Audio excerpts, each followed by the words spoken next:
Assalamualaikum warahmatullahi wabarakatuh. Bismillahirrahmanirrahim. Alhamdulillahi rabbil alamin. Wa bihi nasta'inu ala umurid dunya waddin. Wassalatu wassalamu ala asyrafil anbiya'i wal mursalin. Sayyidina wa habibina wa syafi'ina wa qurrati a'yunina wa maulana Muhammadin wa ala alihi wa ashabihi wa dzurriyyatihi ajma'in, amma ba'd. Asyhadu an la ilaha illallah wa asyhadu anna Muhammadar Rasulullah wa ufawwidu amri ilallah. Innallaha basirum bil ibad.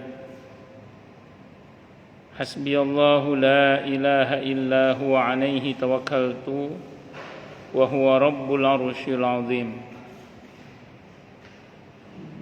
Qala Allah ta'ala fi kitabihil karim hikayatan an nabiyillahi Musa alaihi salam.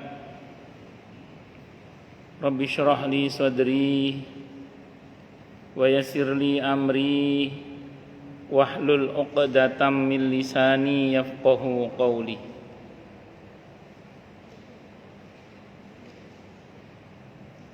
Para alim, para asatidah, para bapak dan ibu sekalian, hafizani wa hafizakumullah, wabil khusus segenap pengurus Masjid Al-Furqan Jati Unggul, yang semoga pengurusnya dan jamaahnya selalu dalam naungan rahmat, barokah, perlindungan serta bimbingan Allah Subhanahu wa ta'ala. Amin, Allahumma amin, insyaallah.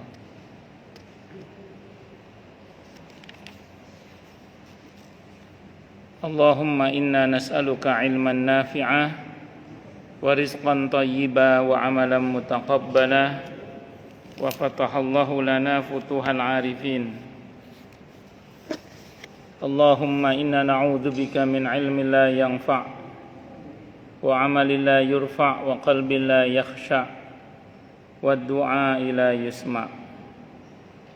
Allahumma ati anfusana taqwaha wa zakkiha anta khairu man zakkaha anta waliyuha wa maulaha.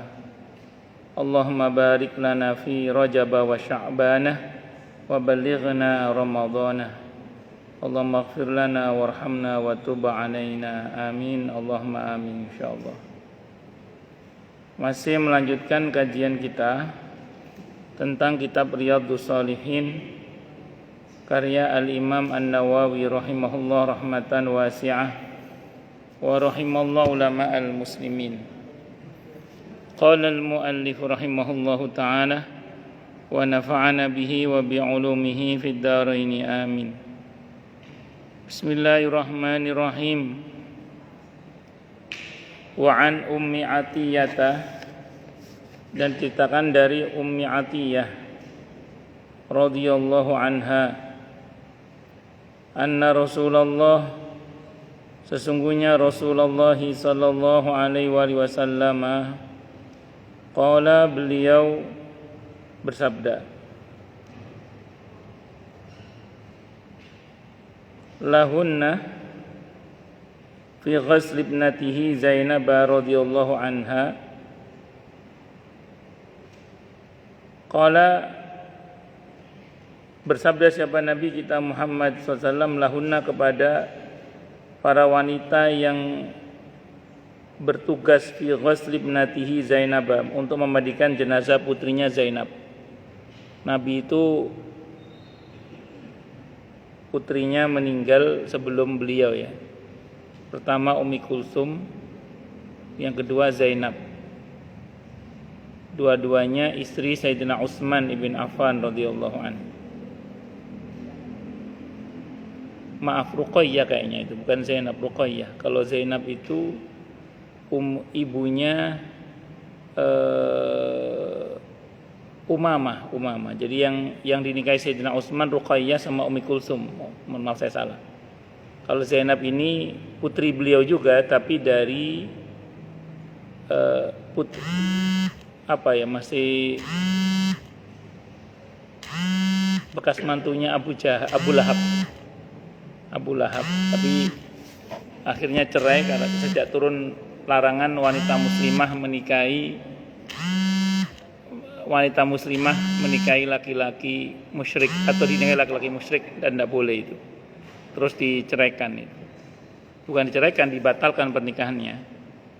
Terus kemudian suaminya nyusul sampai ke Madinah, kalau nggak salah akhirnya masuk Islam itu.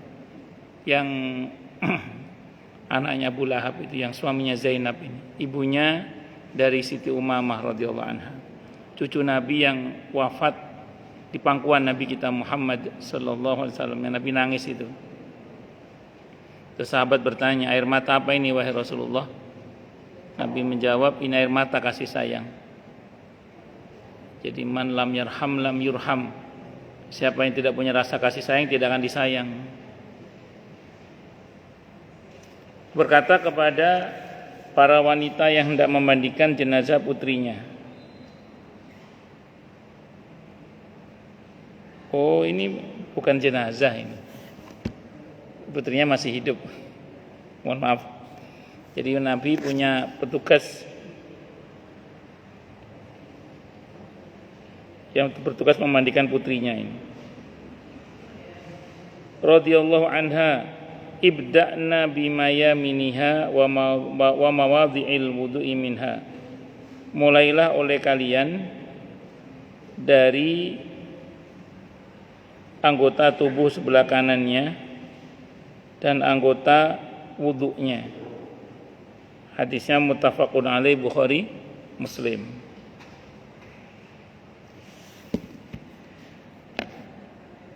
Saya mohon maaf saya ragu ini tentang hadis ini berkaitan dengan apakah ini Zainab dimandikan sebagai jenazah atau dimandikan sebagai anak yang masih belum mumayyiz. Saya nggak berani memastikan, tapi yang pasti ini adabnya mandi diantaranya adalah mendahulukan sebelah kanan baru sebelah kiri, dan mendahulukan anggota wudhunya dan seterusnya itu. Nah, saya mau terangkan dulu gini, sependek yang saya baca tapi ya, mengenai sifat mandinya Nabi kita Muhammad SAW ada dalam fikih sunnah saya sabik itu. Nabi itu ada kalanya mandi seperti ini memang. Jadi kalau mandi besar itu Nabi itu ada di samping beliau cuci tangan dulu, membersihkan area kemaluan, madzakir. Kemudian mulai beliau itu cuci tangan, membersihkan area madzakir, wudu, baru mulai mandi. Itu yang disiram pertama kali itu belahan badan sebelah kanan memang. Baru kemudian belahan badan sebelah kiri. Tapi pernah juga Nabi itu mandi langsung guyur seluruh badan 3 kali, jadi diguyur diratakan seluruh badan. Pernah Nabi itu mandi di sebuah bathtub, kayak semacam pasu yang cukup besar gitu ya, bersama Siti Maimunah. Nah, intinya satu sebenarnya, tergantung keadaan air sebenarnya. Dan Nabi mencontohkan banyak itu supaya kita leluasa mengamalkannya. Barangkali untuk kondisi di mana air sulit gitu ya, itu yang pertama cocok itu. Pada kondisi di mana kita leluasa mandi, tetap menjaga penghematan air ya, tidak boros ya. Itu juga yang kedua baguslah itu.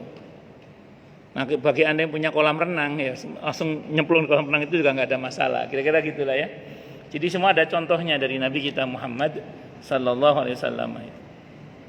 Nah, jadi ini mengenai putrinya ini, mohon maaf saya nggak berani memastikan ya, saya takutnya ngarang. Ini bisa jadi Siti Zainab sebagai jenazah atau beliau masih kecil ya, yang dimandikan oleh juru mandinya. Saya nggak berani memastikan ini. Wallahu a'lam bishawab. Karena sependek yang saya pelajari, karena saya mungkin pastinya saya kurang baca ya. Itu yang meninggal terlebih dahulu sebelum Nabi itu dua putri beliau, Ummi Kulsum sama Ruqayyah yang saya tahu. Sementara Zainab radhiyallahu anha ini, kalau seingat saya boten, tidak meninggal. Oh iya, meninggal juga sebelum Nabi, karena ketika dua putri beliau meninggal, beliau sempat bersabda begini, andaikan masih ada lagi putriku yang lain, akan aku nikahkan Utsman dengan putriku yang lain itu. Cuman setelah putrinya udah, ya kemudian ini sebagai jenazah kemungkinan. Tapi saya ulang, saya tidak berani memastikan ya. Tapi cukuplah hadis tentang bahwa sifat mandinya Nabi itu yang saya baca ada 3 tadi itu. Jadi dengan pilih saja sifat mandinya Nabi. Jadi monggo kalau mau sebelah kanan dulu, sebelah kiri, mau langsung guyur sekujur badan juga boleh. Mau nyemplung ke kolam juga boleh. Silakan, itu semua ada contohnya. Au kama qala Rasulullah sallallahu alaihi wasallam. Wa an Abi Hurairah radhiyallahu an.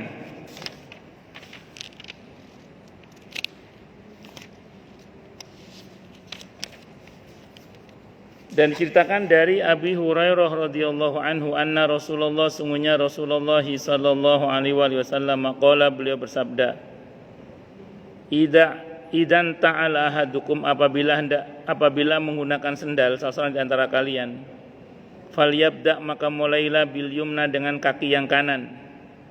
Wa idza naza, dan apabila dia hendak melepas sendal, falyabda, maka adalah dia mulai bishimal, dengan kaki kiri.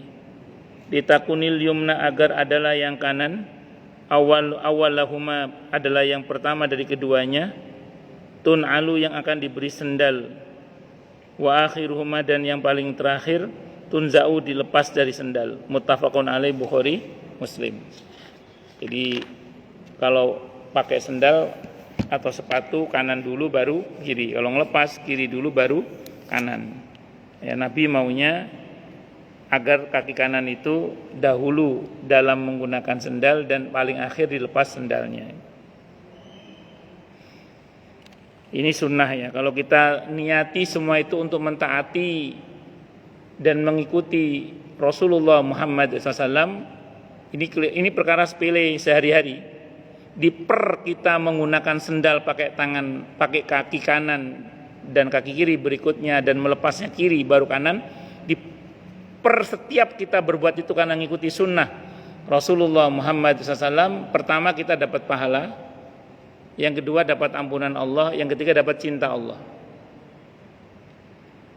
Dalilnya Ali Imran ayat 31. Qul in kuntum tuhibbunallaha fattabi'uni yuhibbukumullah wa yaghfir lakum dzunubakum.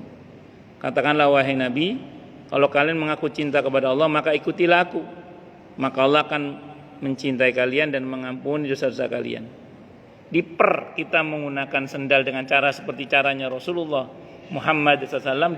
Kita melepas sendal seperti cara melepas sendalnya Rasulullah Muhammad SAW, itu kita mendapatkan 3 itu, pahala, ampunan, dan cinta Allah. Asal kita niatkan untuk mengikuti sunnah Rasulullah Muhammad sallallahu alaihi wasallam. Allahu Akbar. Makanya kita ini belajar ya. Kita ini belajar. Kalau kita pulang ke rumah ketemu istri itu, coba bayangkan aja. Dulu Rasulullah Muhammad sallallahu alaihi wasallam kalau ketemu istrinya itu bagaimana gitu. Coba bayangkan aja. Tapi kita nggak akan bisa membayangkan kalau kita nggak pernah belajar. Nggak pernah belajar sirah nabawiyah. Sependek yang saya pelajari tapi ya, Nabi kita Muhammad sallallahu alaihi wasallam itu ke istrinya itu tidak hanya menyayangi tapi memuliakan. Tidak hanya menyayangi tapi apa? Memuliakan itu. Nanti kalau kita pulang ke rumah, coba bayangkan bagaimana kalau dulu Rasulullah Muhammad sallallahu alaihi wasallam ketemu sama putrinya gitu. Bayangkan aja. Kita sebagai seorang ayah ketemu dengan anak kita, bayangkan dulu Rasulullah Muhammad SAW kalau ketemu ayahnya bagaimana? Kalau ketemu dengan putrinya bagaimana? Bayangkan aja. Sama, Nabi kita Muhammad SAW itu kepada putrinya tidak hanya menyayangi tapi juga memuliakan. Itu Nabi. Ibu-ibu bayangkan aja bagaimana dulu para istri Rasulullah Muhammad sallallahu alaihi wasallam kepada suaminya. Bayangkan aja Bu, bayangkan aja. Di antara yang bisa di antara yang bisa saya kasih informasi adalah ketika Siti Khadijah radhiyallahu anha ditanya oleh kawan-kawannya, "Khadijah, ini ada dalam sirah ya ukamakol, enak kamu nikah dengan Muhammad. Kalau kami nikah dengan Muhammad, kami akan sibuk bersenang-senang dengan Muhammad." Apa jawaban Siti Khadijah radhiyallahu anha? Kalian yang bukan istrinya sibuk berpikir bagaimana bersenang-senang dengan Muhammad. Sementara aku istrinya lebih sibuk berpikir bagaimana membahagiakan Muhammad. Jadi istri Nabi Siti Khadijah radhiyallahu anha itu Ummul Mukminin itu di benak beliau selalu berpikir bagaimana membahagiakan suaminya. Tentu gayung bersambut, suaminya juga berpikir bagaimana membahagiakan istrinya. Ngoten nggih? Itu cocok kalau gitu nanti itu. Pun itu di setiap tindakan-tindakan kita yang berusaha mencontoh Nabi kita Muhammad SAW itu, di setiap itu kita dapat poin pahala, ampunan dan cinta Allah. Sambil contoh yang lain misalnya, manjenengan kalau lapar ngapain? Makan. Ini sering saya contohkan ya. Berarti makan karena lapar. Kalau makan karena lapar, di fikih ya, hukumnya mubah. Di fikih hukumnya apa? Mubah. Mubah itu artinya nggak ada pahalanya, nggak ada dosanya, itu mubah. Tapi kalau begini lain, begitu lapar, jangan ingat gini, perintah Allah kalau lapar apa? Makan. Ya sudah, berarti kita makan karena perintah Allah. Makan karena perintah Allah. Itu beda dengan asal makan karena lapar. Saya ngomong fikih ini ya, ngomong fikih. Terus cara makannya, mencontoh cara makannya Rasulullah Muhammad SAW. Saya nggak bicara rinciannya, tapi paket dasarnya makannya Nabi itu sifatnya bagaimana? Bismillah, tangan kanan hamdalah. Dan itu paket dasarnya wis. Soal berdiri, duduk ada diskusinya panjang. Soal 3 jari, 5 jari itu ada diskusinya. Tapi yang pokok adalah Bismillah, tangan kanan hamdalah. Begitu kita makan karena mentaati perintah Allah untuk makan, karena ada perintah Allah, ada perintah dalam Al-Qur'an itu, perintah makan itu ada. Kulu washrabu wala tusrifu innahu la yuhibbul musrifin. Kulu min thayyibati ma razaqnakum. Dan masih banyak lagi ya perintah-perintah makan. Di Al-Qur'an itu perintah makan itu lebih banyak daripada perintah puasa, jangan salah. Di Al-Qur'an itu kata para ulama, perintah makan lebih banyak daripada perintah puasa. Bukan berarti terus puasa nggak penting. Tapi maksudnya di dalam makan pun kalau kita taati perintah Allah itu beda dengan kalau kita makan karena lapar gitu loh. Terus cara makan yang ikut cara makannya Rasulullah itu kita dapat pahala, dapat ampunan Allah, dapat cinta Allah. Makanya sampai ada ulama yang mengatakan menjadi wali melalui jalur makan itu ya ada gitu. Menjadi wali Allah bukan wali murid, wali Allah melalui jalur makan itu ya ada gitu. Gara-gara makannya tadi bukan karena sekedar karena lapar, tapi karena mentaati perintah Allah, kalau lapar disuruh makan. Cara makan yang ngikut cara makannya Rasulullah Muhammad sallallahu alaihi wasallam. Itu dapat pahala, dapat ampunan, dapat cinta Allah. Paham nggih? Nah, itu belum nanti yang lain, minum, tidur dan macam-macam. Jadi mau sekarang kita latihan nggih. Yang ngomong juga latihan juga sama ini. Terus berusaha diingat-ingat mau tidur, mentaati perintah Allah dan Rasulnya. Kalau ngantuk tidur. Karena mata punya hak kata Nabi. Kalau ngantuk suruh tidur. Walaupun ada konsep mujahadah, bersungguh-sungguh, sehingga kita harus bisa bedakan mana ngantuk, mana ngantuan. Itu beda itu. Mana ngantuk, mana ngantuan. Itu beda. Kalau ngantuan dilawan, dimujahadai. Kalau ngantuk istirahat. Itu perintah itu. Dan nanti silakan dikembangkan ke yang lain-lain nggih. Ini kita semua belajar karena yang ngomong juga masih belajar. Kita semua terus berusaha belajar terus. Tindak tanduk semua kita niatkan karena Allah, karena mentaati perintah Allah dan Rasulnya Muhammad, karena ngikuti sunnah Rasulullah Muhammad sallallahu alaihi wasallam. Loh, Berarti hati gerak terus, niat terus. Kalau mau sempurna iya. Kalau nggak mau sempurna nilainya, ya semua kebaikan sudah ada pahalanya sih. Kullu ma'rufin shadaqah. Cuma tidak sesempurna kalau kita niatkan. Contoh, jenengan ngaji ini, belum tentu ya di rumah tadi berangkat ini untuk niat untuk ngaji misalnya. Sebagian wis pokoknya asal pokoknya karena kebiasaan asal. Berpahala, tetap berpahala. Karena ini perkara yang diperintah dalam agama. Tapi nilainya itu tidak sesempurna kalau kita niat. Kalau dari awal tadi kita berangkat dari rumah niat ke sini untuk mencari ilmu karena Allah, salat berjamaah karena Allah, nilainya itu sempurna, kira-kira gitu. Kalau asal berangkat tetap berpahala, wong ini perjalanan menuju ibadah kepada Allah. Cuman tidak sesempurna kalau kita niat. Itu yang para ulama ketika membahas tentang innamal a'malu binniyat wa innamal likulli imri'in ma nawa, bahwa amal itu dengan niat dan setiap orang mendapatkan apa yang dia niatkan. Itu posisi niat terhadap amal itu kata para ulama ada kalanya menjadi syarat sah, ada kalanya menjadi syarat sempurna. Kalau syarat sah berarti kalau nggak niat nggak sah, seperti sholat wajib niat, kalau nggak niat nggak sah. Puasa wajib niat, nggak niat nggak sah. Haji umroh wajib niat, nggak sah. Tapi ada kalanya nih posisi niat terhadap amal itu syarat sempurna, bukan syarat sah. Sehingga andaikan nggak niat pun tetap berpahala.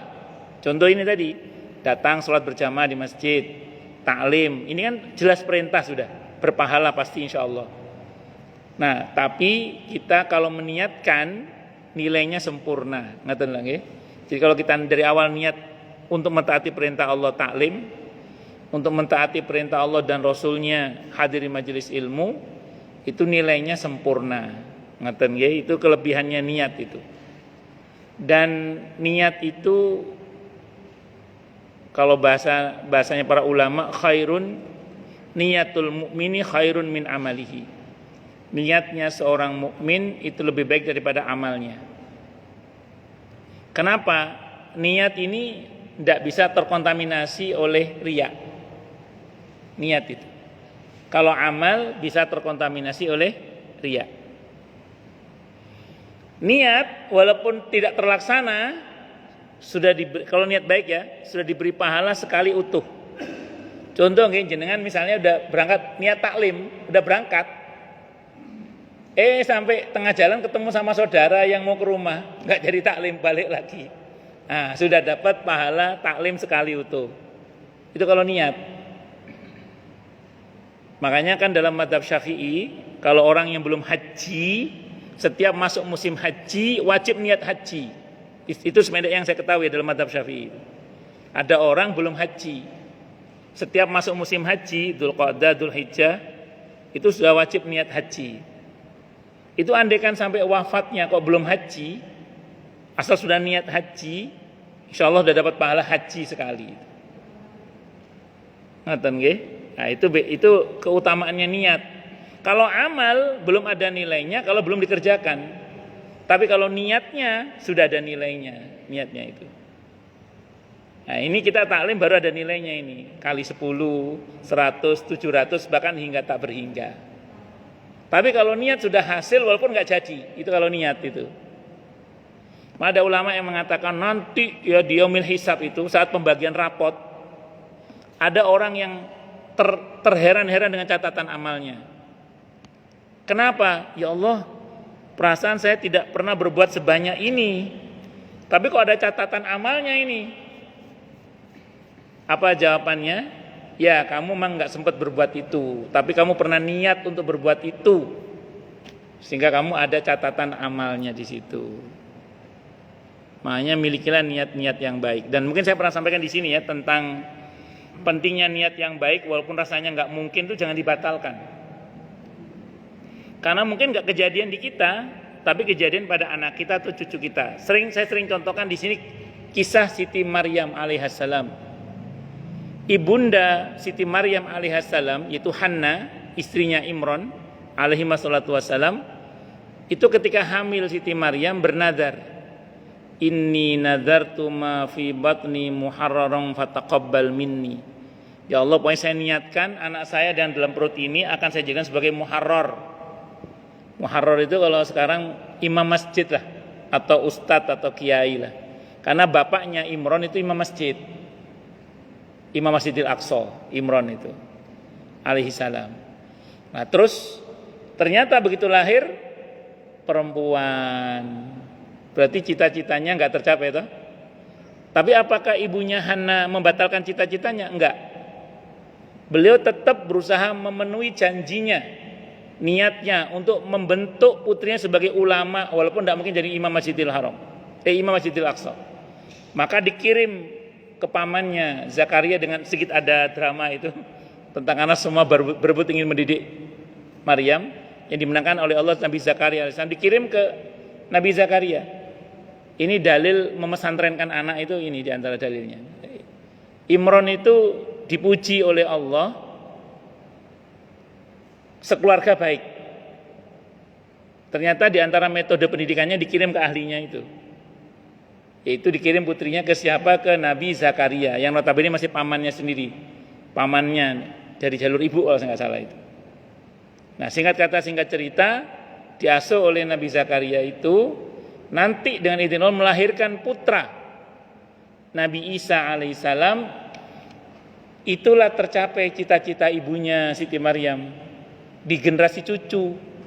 Bukan hanya muharrar, nabi dan rasul, ulul azmi minar rusul, bahkan rasul yang nanti turun hingga akhir zaman membunuh Dajjal nanti untuk menyebarkan risalah Nabi kita Muhammad sallallahu alaihi wasallam. Itu barokahnya niat itu namanya. Anjenengan saya kita kalau punya niat yang baik, jangan dibatalkan hanya rasanya nggak mungkin, itu jangan. Nah, ini yang saya sering cerita di Jawa Timur itu. Saya pernah tahu ada seorang kiai. Saya kalau dengan kiai ini belum pernah ketemu, kalau sama putranya pernah ketemu saya. Nah, jadi kiai ini Allahyarham Kiai Mahmud namanya. Beliau itu dulu pernah punya cita-cita pengen bikin masjid yang besar di kampungnya. Sampai wafat masjidnya nggak jadi sampai wafat. Sekarang jadi masjidnya itu. Siapa yang menjadikan masjid itu dengan izin Allah? Putra-putranya, putra-putrinya. Di generasi beliau nggak tercapai.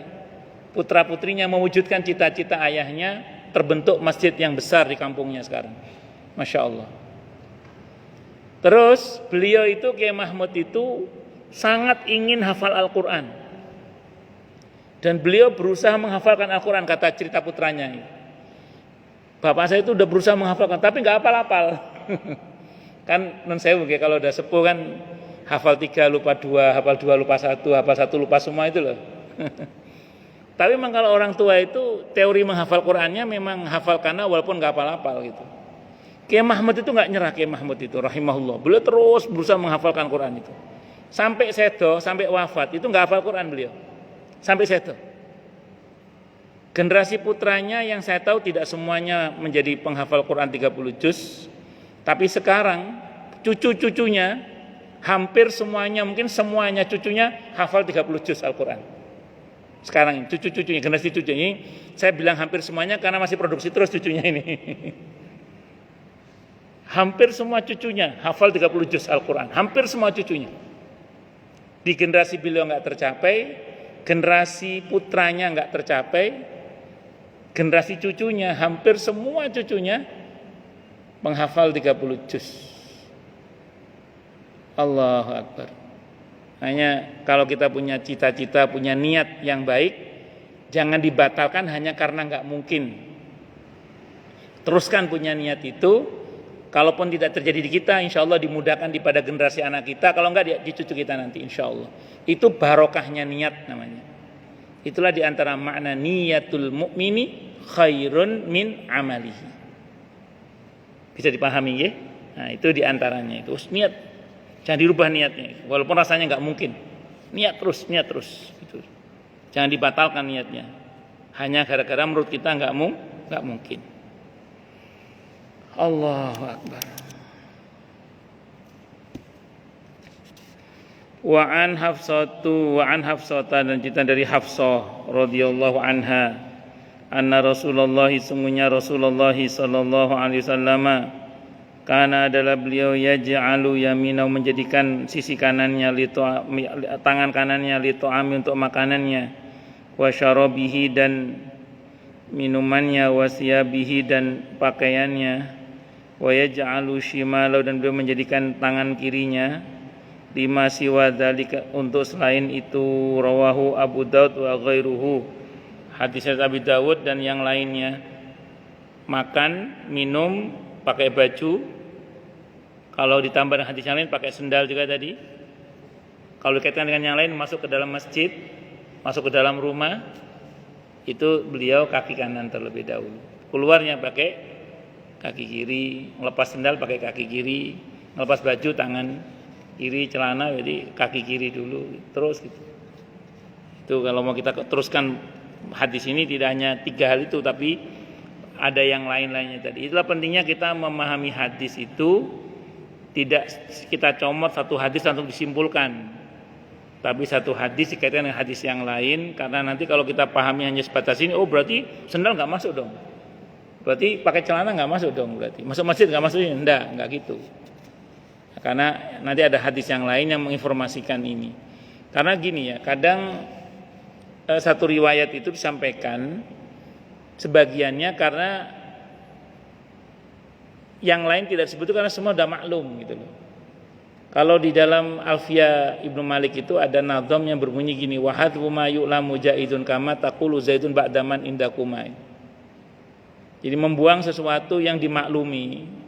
Seperti kata Zaidun untuk pertanyaan man indakuma enggak usah pakai kata indi Zaidun itu tidak ada masalah karena semua orang tahu maksudnya ya di sisi saya itu ada Zaidun ada Zaid tadi itu. Nah, jadi ketika kita mengatakan sebagian ini bukan berarti itu hanya sebagian itu aja maksudnya ya untuk segala hal yang baik Nabi itu berada mendahulukan yang kanan-kanan semuanya itu maksudnya itu ya sama dengan kalau kita baca hadis tentang kullu amrin dzibalin la yubtada'u bismillah fa huwa aqta. Segala kebaikan yang tidak diawali dengan bismillah maka kemudian dia terputus. Apakah kemudian kita hanya akan baca bismillah tok? Enggak apa-apa juga sih. Cuman jangan menyalahkan yang melengkap baca bismillahnya yaitu bismillahirrahmanirrahim misalnya. Karena semua ada dalilnya. Jadi yang bismillah tok ya ada dalilnya, yang bismillahirrahmanirrahim juga ada dalilnya. Sebagian ulama memahami yang dimaksud bismillah itu ya bismillahirrahmanirrahim. Dulu awalnya bismillah saja, terus menjadi bismillahirrahman, lengkap menjadi bismillahirrahmanirrahim itu tahapannya kata Abdullah bin Umar. Itu seperti itu. Jadi bismillah itu kalau kata Abdullah bin Umar turun dalam 3 tahapan. Pertama bismillah tok saat turun firman Allah, bismillahimajriha wa mursaha inna rabbi la ghafur rahim itu ketika Nabi Nuh berada di atas bahtera saat banjir bandang itu. Terus turun surah Al-Isra 110 qulid Allah awidur rahman ayyamma tad'u falahul asmaul husna itu bismillah menjadi bismillahirrahman. Terus turun surah An-Naml suratnya Nabi Sulaiman ke Ratu Balqis itu innahu min Sulaimana wa innahu bismillahirrahmanirrahim. Sejak itu bismillah lengkap menjadi bismillahirrahmanirrahim. Itu ada dalam tafsir Ibnu Katsir penjelasan Abdullah bin Umar itu. Bahwa auqamaqal radhiyallahu anhuma bahwa bismillah itu turun dalam 3 tahapan itu. Jadi kalau ada orang baca bismillah tok berarti dia menggunakan bismillah periode awal. Kalau Anda sudah baca bismillahirrahmanirrahim berarti Anda menggunakan bismillah periode yang sudah lengkap. Itu seperti itu. Wa an Abi Hurairah radhiyallahu an dan cerita dari Abi Hurairah radhiyallahu anhu anna Rasulullah sungguhnya Rasulullah sallallahu alaihi wasallam qala beliau bersabda apa sabdanya idza labistum apabila engkau menggunakan pakaian wa idza tawadda'tum apabila kalian berwudu fabda'u maka mulailah bi ayaminikum dengan sisi kanan kalian. Rawahu Abu Dawud wa Tirmidzi bi isnadin sahih dengan sanad yang sahih. Kalau wudu kanan dulu sampai selesai, sekali wajib, 2 kali mubah, 3 kali sunnah, 4 kali, 3 kali lebih makruh berarti. Misalnya wajah 1, kan 2, 3 kan kita ratakan. Terus tangan kanan sampai selesai 3 kali, sampai 3 kali rata, baru kiri 3 kali rata, 3 kali rata. Terus bagian kepala kalau dalam 4 madhab, 3 madhab sebagian, 1 madhab seluruh kepala, Imam Malik. Anjuran para ulama seluruh. Kita ambil air, kita tarik ke belakang, kita ke depan, dalam satu riwayat langsung ke telinga. Yang paling sahih sekali, yang paling sahih. Tapi yang 3 kali juga sahih. Kalau dalam mazhab Syafi'i 3 kali. Karena dalam mazhab Syafi'i itu kalau ada qaul ashah, pendapat yang paling sahih sama pendapat yang sahih, itu yang dipilih yang sahih, bukan yang paling sahih. Itu kalau dalam mazhab Syafi'i biasanya. Nah, ini beda dengan yang menggunakan tarjih. Kalau menggunakan tarjih, pilih yang paling sahih biasanya. Nah, ini bedanya. Ini biar kita nggak berantem gitu maksud saya. Masing-masing ada. Kalau mazhab Syafi'i 3 kali, 2, terus 3, kuping ambil air sendiri. Kalau dalam mazhab Syafi'i tidak jadi 1, kuping ambil sendiri. 1, 2, 3. Nah, teorinya sih dicelup, diputer, dia diputer 3 kali, diratakan 3 kali. Itu dalam mazhab Syafi'i. Terus kemudian kaki kanan dulu 3 kali sampai mata kaki ya, terus kiri 3 kali. Harus tertib. Nah, dan jangan disela-sela, jangan diselang-selang, walaupun sah mungkin wudunya. Misalnya ada orang pakai keran itu wudu ini, set. Ngerti nggak maksudnya ya? Jadi 3 kalinya itu selang-seling gitu, ngerti nggak maksudnya? Oke, secara fikih asal rata airnya sah sih wudunya, cuman Nabi maunya itu kanan sampai selesai, kiri sampai selesai gitu loh maksudnya itu. Paham nggih? Nah, itu diantaranya itu. Allahu Akbar. Pun lanjut. Wa an Anasin, dan cerita dari sahabat Anas ibn Malik radhiyallahu an.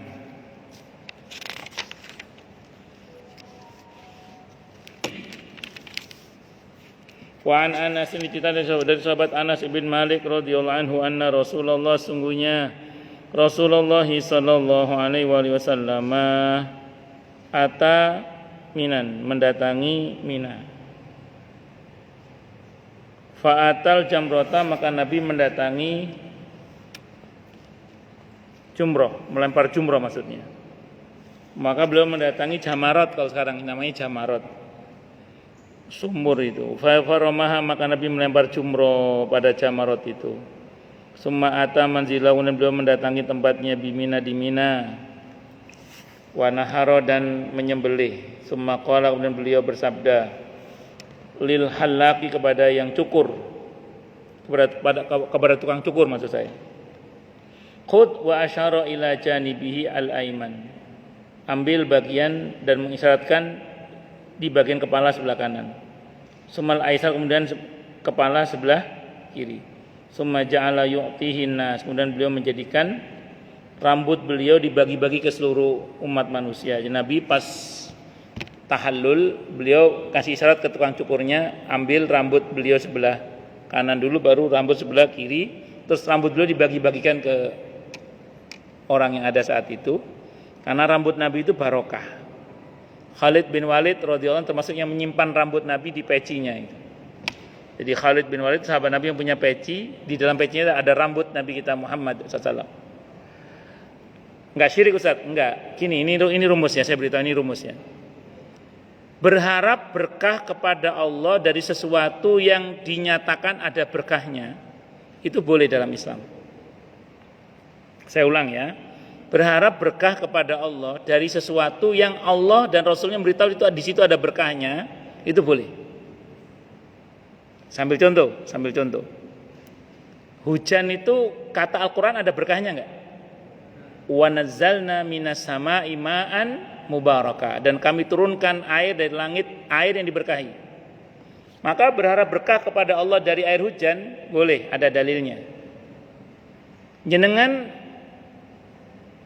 ngusap Ka'bah misalnya gitu nih, atau mandi di pancuran Ka'bah, berharap berkah kepada Allah dari Ka'bah, berharap barokah kepada Allah dari Ka'bah, boleh nggak? Boleh. Quran yang ngasih tahu di surah Ali Imran, inna awwala baiti wudi'a lin-nasi lalladzi bi Bakkah mubarakah. Rumah yang pertama kali diletakkan di bumi adalah Bakkah yang diberkahi oleh Allah, rumah yang diberkahi oleh Allah. Jadi Ka'bah itu rumah yang diberkahi oleh Allah. Maka ketika Nabi Yusuf, bapaknya Nun Sewu, diberitakan buta, Nabi Yakub alaihissalam, kata Nabi Yusuf, bawa gamis saya, idhab bi qamisi hadza fa'alqu ala wajhi abi ya'ti basira. Itu apa namanya itu? Tabarukan. Nabi Yakub menyuruh saudaranya agar bapaknya diusap dengan gamis beliau. Tapi gamisnya Nabi Yusuf barokah. Bukan Yusuf Bekasi, bukan. Ada barokahnya. Boleh. Enggak syirik, enggak. Quran yang mencontohkan kok. Kalau Quran mencontohkan enggak mungkin syirik lah. Paham no mboten nih maksudnya? Maka tubuh Rasulullah Muhammad SAW itu diberkahi oleh Allah karena beliau ini adalah pribadi yang diberkahi.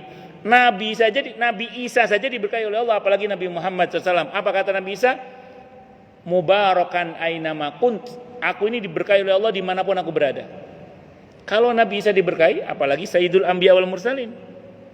Maka tubuh Nabi itu ada berkahnya. Berharap barokah kepada Allah melalui bagian tubuh Nabi kita Muhammad SAW, sunnah, karena Nabi tidak hanya mencontohkan, bahkan Nabi membagikan rambut itu pada para sahabatnya. Bisa dipengerti ya? Ingat tapi ya, berharap barokah kepada siapa? Allah, melalui sesuatu yang Allah nyatakan ada berkahnya. Ini diantara dalilnya. Hadisnya muttafaqun alaih Bukhari Muslim. Saya tunjuk satu lagi yang Anda bisa berharap barokah kepada Allah melalui ini. Jenengan pernah nggak makan menyisakan upo? Ngerti upo ya? Upo itu nasi sebutir 2 butir itu loh. Ngaten nggih? Terus Anda berharap berkah kepada Allah melalui nasi yang tersisa itu Anda makan ini. Boleh nggak? Nabi yang bersabda itu, jangan sisakan untuk setan dari makananmu. Kamu tidak tahu di bagian mana makanan itu yang ada berkahnya. Maka kita ambil satu upo itu, satu butir nasi itu, berharap berkah kepada Allah, bismillah. Kalau ternyata di nasi itu yang ada berkahnya, sangat mungkin enggak kebaikan Allah hadirkan. Karena barokah itu artinya khairun alladzi yazdad, kebaikan yang terus bertambah. Sangat mungkin. Sakit jadi sembuh bisa enggak? Bisa banget. Bisa dipahami maksudnya? Menguatkan ketaatan bisa enggak? Bisa banget, barokah kok. Maka jangan menyisakan makanan untuk setan, kata Nabi Muhammad. Dan kita enggak tahu di pada bagian mana dari makanan itu yang ada berkahnya. Nah, jadi berharap barokah kepada Allah, ingat ya, berharap barokah kepada siapa? Allah. Melalui sesuatu yang Allah nyatakan ada berkahnya, itu boleh. Paham ya? Dulu Nabi kita Muhammad SAW itu kalau habis minum, bekas minumnya Nabi jadi rebutan para sahabat. Itu Muhammad Rasulullah SAW, bukan Muhammad Subhan. Kalau Muhammad Subhan jangan. Itu yang Muhammad Rasulullah sallallahu alaihi wasallam. Allahu Akbar. Jadi hadisnya ini muttafaqun alaih Bukhari Muslim. Wa fi riwayat, dalam riwayat yang lain, lamma Roma, ketika beliau melempar al-jamrata jumrah, wa nahara, dan beliau memotong kambing, memotong hadyu kalau sana wa nahara nusukau, dan beliau memotong binatang sembelihannya yaitu hadyu atau nusuk, wa halaqa, dan bercukur, wa nawala haliqa syiqqahu al-aiman, wa halaqa nawala al-haliqa nawala al-haliqa shiqqahu al-aiman. Ini harusnya nawala al-haliqu harusnya ini. Sila dulu.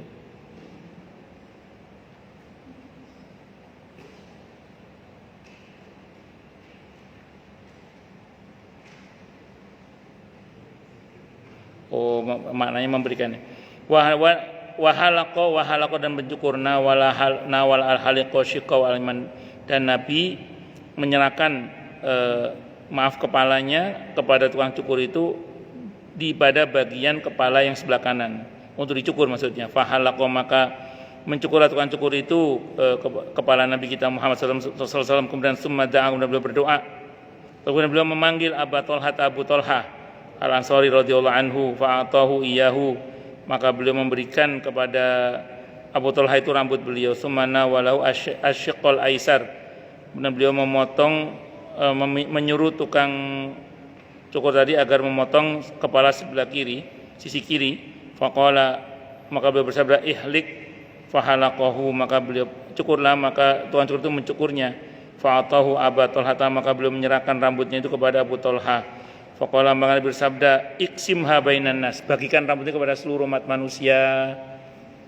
Ya mungkin yang sampai di Turki itu di mana itu yang ada koleksi rambutnya Nabi kita Muhammad SAW. Ya kalau sanadnya nyambung sampai ke sahabat, berarti itu asli rambut Rasulullah Muhammad SAW. Tapi kalau sanadnya nggak nyambung, ya wallahu a'lam bisawab. Misalnya tiba-tiba kok ada orang ngomong ini rambut Nabi. Ya dilihat dulu sanadnya. Kalau ini dari mana terima rambut ini, dari ini sampai ke Rasulullah Muhammad SAW, ya kemungkinan itu asli. Kalau sanadnya nggak nyambung, ya hati-hati aja, karena kan takutnya penipuan itu aja sih. Wallahu a'lam bisawab. Baik, silakan yang mau tanya, protes, marah boleh silakan. Masalah yang lain boleh kalau ada. Kalau nggak ada berarti jelas semua atau tidak jelas semua. Monggo, Pak. Waalaikumsalam warahmatullahi wabarakatuh.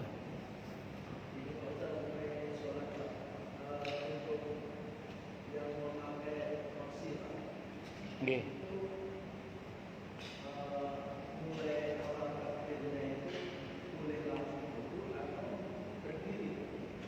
Baik.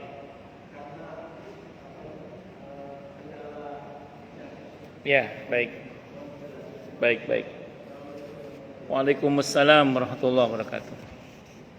Secara hukum fikih termasuk yang wajib dalam salat fardu adalah berdiri bagi yang mampu.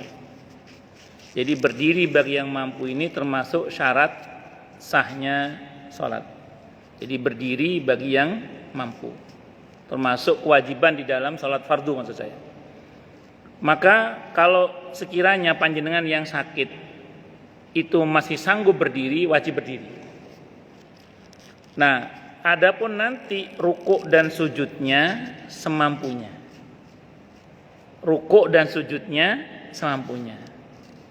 Nah, tapi kalau dari awal berdiri sudah nggak bisa, kan ada orang tertentu itu berdiri bisa, tapi kalau berdiri lama masalah. Maka dia boleh dari awal duduk. Nah, saya nggak tahu, kalau tadi kan Pak Diro yang saya lihat samping saya, beliau dari awal duduk.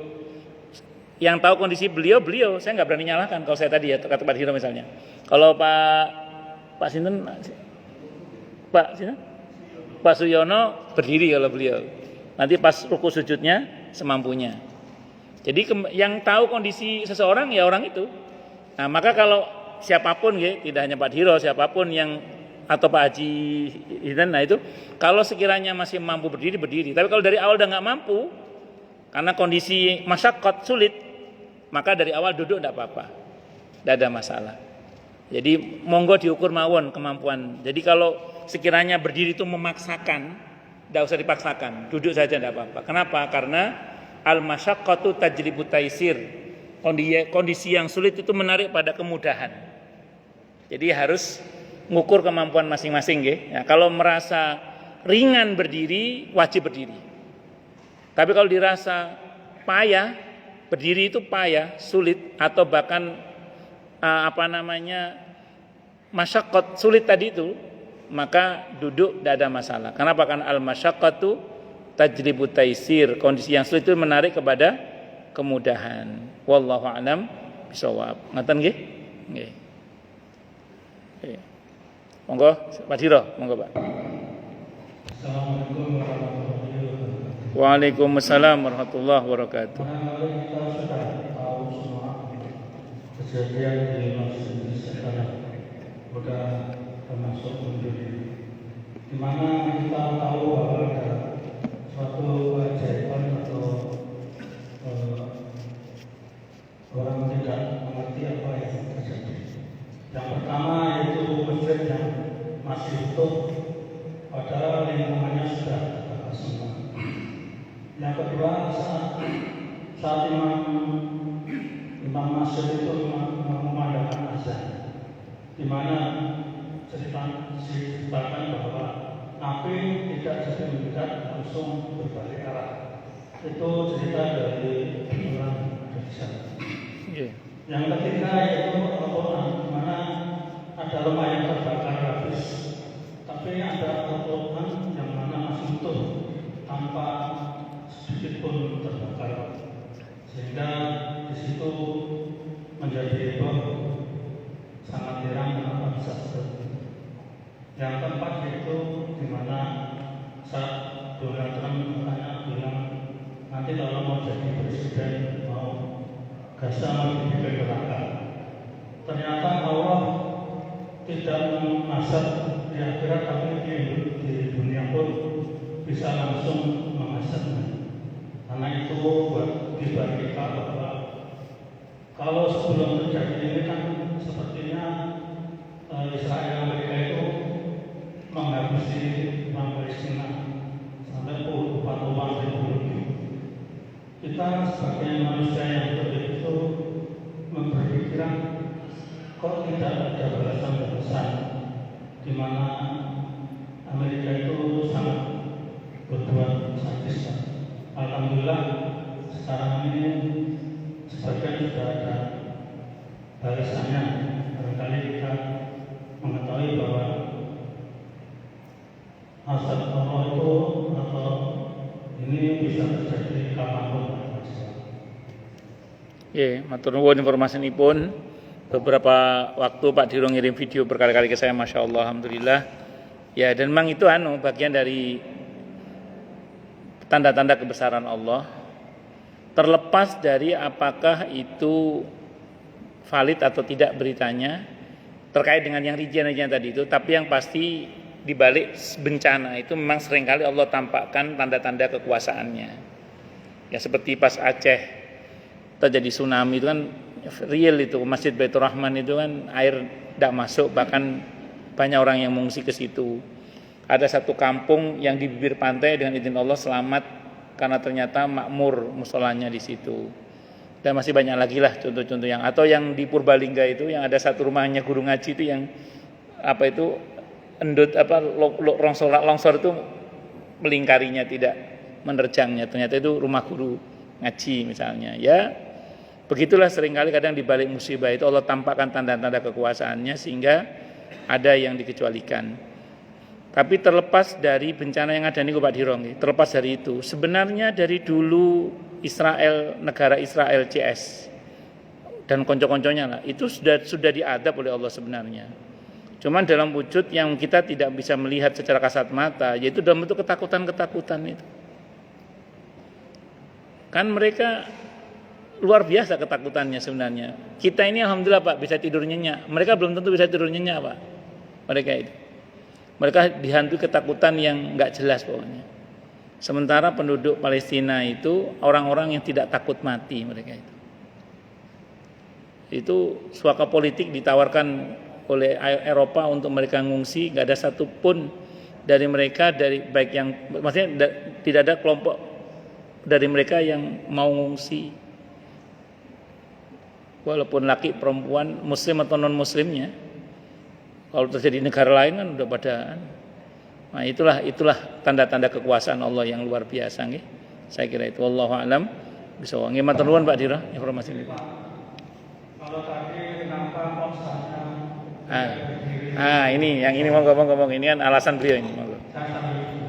Nggih. Karena saat berdiri kita mau rukuk, itu tentunya kan hanya sedikit istilahnya.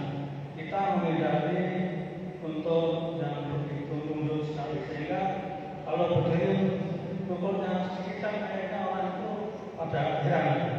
Nah kalau itu memang nggak bisa kelihatan. Itu kenapa saya apa itu? Berarti kalau itu alasannya mulai yang tadi kan ijtihad jenengan nggih. Jenengan sudah berusaha berijtihad seperti itu. Kalau saran saya untuk besok salat subuh jenengan berdiri mawon mboten napa-napa. Berdiri terus untuk rukuknya, sujudnya nanti Bapak ambil posisi duduk terus rukuk gini. Kan rukuknya sebisanya. Jadi pas salat berdiri, pas rukuk sujud jenengan posisinya duduk. Ngeten.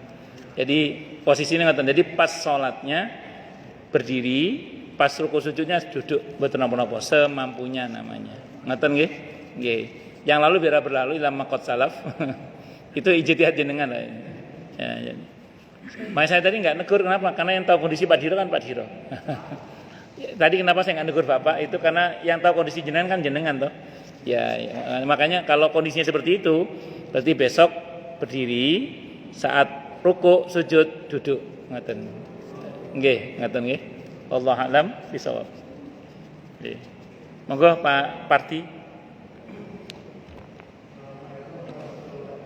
Waalaikumsalam warahmatullahi wabarakatuh.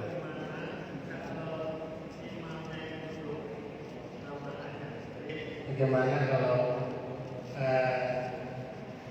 seorang itu harus jadi imam misalnya hanya berdua dengan keluarganya, kemudian jadi imam, sedangkan dia tidak bisa sholat berdiri. Bagaimanakah posisi daripada makmumnya? Bagus. Oke, sami-sami. Di dalam hadis Sahih Muslim, saya mau berangkat dari hadis dulu nggih. Dalam hadis Sahih Muslim, pernah Nabi kita Muhammad sallallahu alaihi wasallam itu sedang gerah, sedang sakit. Beliau sholat sambil duduk. Sebenarnya beliau nggak mau jadi imam. Beliau minta Abu Bakar jadi imam, cuman Abu Bakar tidak bisa juga karena beliau orangnya nggak sanggup jadi imam, menggantikan Nabi itu nggak sanggup. Akhirnya Abu Bakar akhirnya tetap Nabi jadi imam pagi itu dan beliau sholat sambil duduk. Para sahabat sambil berdiri, sama Nabi disuruh duduk. Karena Nabi sambil duduk sholatnya, semua suruh duduk sama Nabi, suruh duduk. Kata Nabi, kalau imam sholat sambil duduk, kalian juga sambil duduk. Innama ju'ilal imamu liyutamma bih. Imam itu diangkat untuk diikuti kata Nabi. Itu hadis Sahih Muslim. Fikih hadisnya gini Pak, fikih hadisnya. Kalau imam dari awal duduk, maka makmum ikut duduk salatnya. Ikuti imam pokoknya. Kalau imam awalnya berdiri, tiba-tiba duduk, makmum boleh tetap sambil berdiri. Jadi enggak ngikuti imam duduk, enggak. Contoh, Pak Parti di rumah misalnya ngimami istri sambil berdiri, nanti rukuk sujudnya sambil duduk, maka istri tetap normal enggak apa-apa. Karena Pak Parti dari awal berdiri, terus tiba-tiba pas rukuk sujudnya duduk. Paham maksudnya Bang? Tapi kalau dari awal Pak Parti sudah duduk, maka istri dari awal juga ikut duduk. Ngoten. Bisa dipahami nggih? Pun ngoten caranya. Jadi kalau suami dari awal berdiri, istri berdiri. Adapun nanti rukuk sujudnya suami sambil duduk, istri nggak harus ikut kayak suami, bisa tetap seperti biasa. Tapi kalau dari awal suami duduk, istri ikut duduk. Cuman kalau istri bisa duduk tidak di kursi, jangan di kursi kalau istri. Kan yang di kursi suami misalnya, istri kan dengkulnya masih lancar lah, jadi ya jangan di kursi, duduk di lantai saja. Ya gitu. Jadi nanti ngikutnya seperti imam sambil duduk sholatnya. Cuman kalau untuk rukuk sujudnya istri bisa sempurna, nggak ada masalah. Gitu. Wallahu a'lam bishawab. Ngoten Pak? Nggih. Nggih. Napa, Bu? Nggih. Kira-kira Ibu ada yang mau nanya? Cukup atau ada lagi? Cukup nggih? Jam 9 lewat. Kita tutup dengan hamdalah. Alhamdulillahirabbil alamin. Semoga kajian kita bisa bermanfaat, mubarakah fid dini